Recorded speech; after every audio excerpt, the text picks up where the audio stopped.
Egunon, beste behin ere hemen gaude.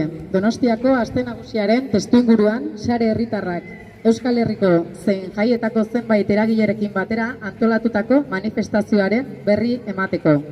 Tamalez, oraindik ere mobilizazioa deitu beharrean gaude. Oraindik ere badelako zer egina euskal preso, iheslari eta deportatuen egoera normalizatze bidean.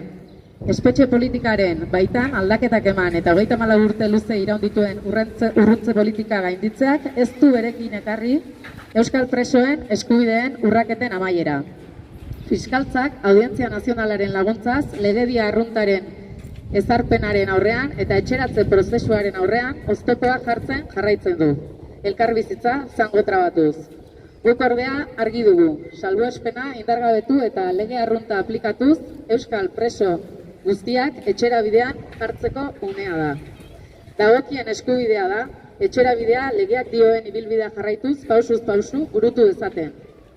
Honela, abuztuaren 19an, eguerdiko 12:30 bulebarretik abiatuko den manifestazioan parte hartzeko deialdia luzatzen dizuegu.